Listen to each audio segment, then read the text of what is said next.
श्री कृष्ण कहते हैं, ज्यादा पूजा पाठ करने वाले लोग हमेशा दुखी क्यों रहते हैं। एक समय की बात है, द्वारका में राजमहल के उपवन में भगवान श्री कृष्ण बैठे हुए थे। उनके चारों ओर भक्तजन एकत्र थे। हर किसी के हृदय में कोई न कोई प्रश्न था। सबको लगता था कि श्री कृष्ण उनके मन की गांठ खोल देंगे, क्योंकि वे केवल ईश्वर ही नहीं, जीवन के सच्चे मार्गदर्शक भी हैं।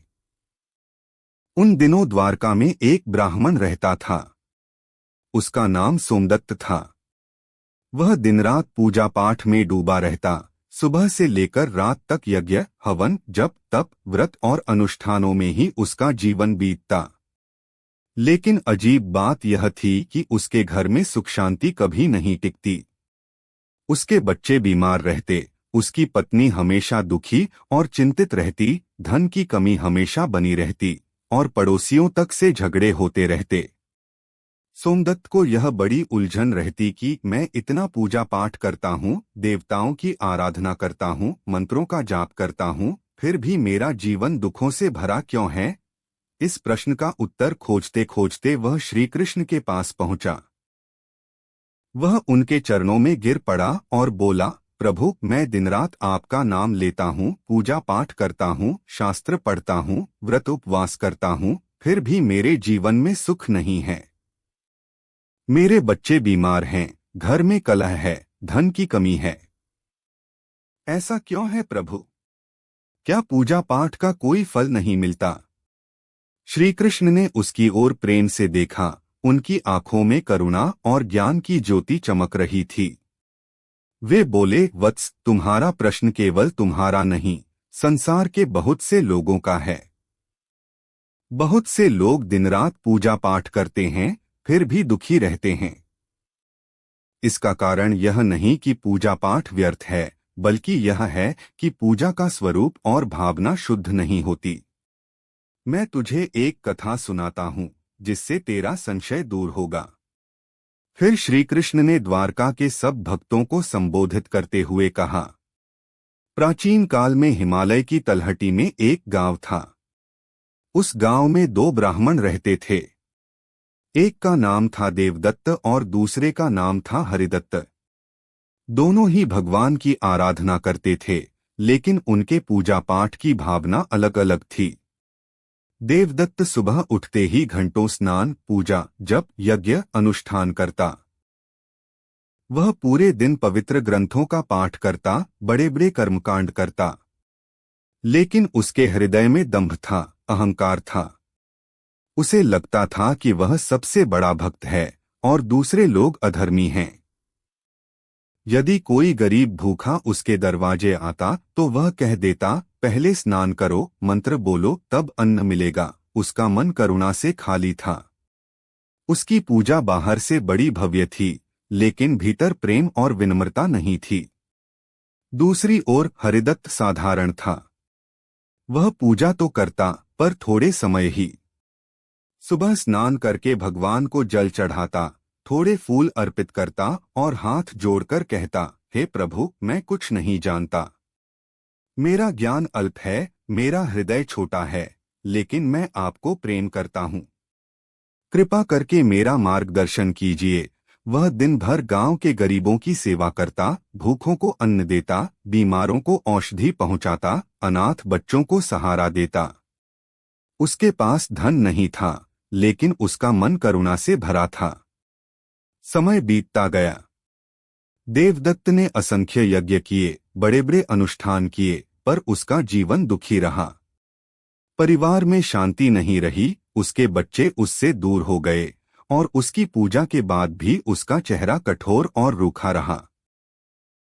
इसके विपरीत हरिदत्त साधारण पूजा करता, पर उसका घर आनंद से भरा रहता। बच्चे हंसी खुशी रहते, गांव में सब उसका सम्मान करते। गरीब उसके दरवाजे आकर आशीर्वाद देते और उसके चेहरे पर हमेशा शांति की चमक रहती। एक दिन दोनों की मृत्यु हुई। देवदत्त को यमदूत ले गए और उसके कर्मों का लेखा जोखा सामने आया। यमराज ने कहा, तुमने पूजा तो बहुत की, लेकिन उसमें दंभ और अहंकार था। तुमने दूसरों की सेवा नहीं की, भूखों को तृप्त नहीं किया, दीन दुखियों के आंसू नहीं पोंछे, इसलिए तुम्हारी पूजा अधूरी रही। तुम स्वर्ग के अधिकारी नहीं हो। वहीं हरिदत्त को विष्णुदूत लेकर गए और भगवान विष्णु के धाम में पहुंचाया। भगवान ने मुस्कुराकर कहा, वत्स, तूने भले ही अल्प पूजा की, लेकिन हृदय से प्रेम किया। तूने जीवों में मुझे देखा और उनकी सेवा की। यही सच्ची पूजा है, इसलिए तू मेरा प्रिय है। श्री कृष्ण ने कथा समाप्त करके सोमदत्त से कहा, वत्स, यही कारण है कि बहुत लोग ज्यादा पूजा पाठ करने पर भी दुखी रहते हैं, क्योंकि वे पूजा को केवल एक कर्मकांड मान लेते हैं। उनका मन दंभ और दिखावे से भरा रहता है। वे सोचते हैं कि लंबी आरती, बड़े यज्ञ, कठिन व्रत करने से भगवान प्रसन्न होंगे, परंतु भगवान को यह सब नहीं चाहिए। भगवान को चाहिए सच्चा प्रेम, करुणा और सेवा का भाव। यदि कोई भूखा तुम्हारे दरवाजे खड़ा है और तुम घंटों पूजा में बैठे हो, तो समझ लो पूजा अधूरी है। यदि तुम्हारा परिवार दुखी है और तुम बाहर लंबा अनुष्ठान कर रहे हो, तो यह पूजा व्यर्थ है। पूजा का सार यही है कि हृदय से नम्रता आए, अहंकार दूर हो और दूसरों की सेवा करने का भाव जागे। पूजा का अर्थ है भीतर का परिवर्तन, बाहर का प्रदर्शन नहीं। इसलिए बहुत से लोग पूजा करते हुए भी दुखी रहते हैं, क्योंकि वे पूजा को साधन नहीं, साध्य मान लेते हैं। पूजा केवल एक माध्यम है हृदय को शुद्ध करने का, लेकिन यदि हृदय शुद्ध न हो तो कितनी भी पूजा कर लो, फल नहीं मिलता। सोमदत्त की आंखों से आंसू बहने लगे। उसने समझ लिया कि उसकी पूजा केवल कर्मकांड रह गई थी। वह घर लौटा और अपनी पूजा का स्वरूप बदल दिया। अब वह दिन रात केवल मंत्र नहीं जपता, बल्कि पड़ोस के भूखों को अन्न देता, बीमारों की सेवा करता, पत्नी और बच्चों के साथ प्रेम से रहता। धीरे धीरे उसके घर का वातावरण बदल गया, दुख कम हो गए और सच्चा सुख उसके जीवन में उतर आया। श्री कृष्ण ने अंत में भक्तों से कहा, हे प्रियों, याद रखो, पूजा पाठ तभी सार्थक है जब उसमें प्रेम और करुणा हो। केवल ज्यादा पूजा करने से सुख नहीं मिलता, बल्कि हृदय की सच्चाई से पूजा करने पर ही भगवान प्रसन्न होते हैं। जो प्रेम से जल की बूंद अर्पित करता है, वह मेरे लिए हजारों यज्ञों से श्रेष्ठ है। यह कथा यहीं समाप्त होती है, लेकिन इसका संदेश यही है कि अधिक पूजा पाठ करने वाले लोग हमेशा दुखी रहते हैं, यदि उनका मन अहंकार, दिखावे और कर्मकांड में अटका हो।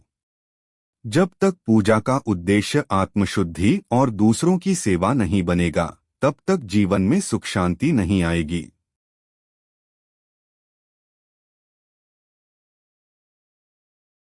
अगर आप श्री कृष्ण के सच्चे भक्त हैं तो चैनल को सब्सक्राइब करो और वीडियो को लाइक करके कमेंट में जय श्री कृष्णा लिख दीजिए।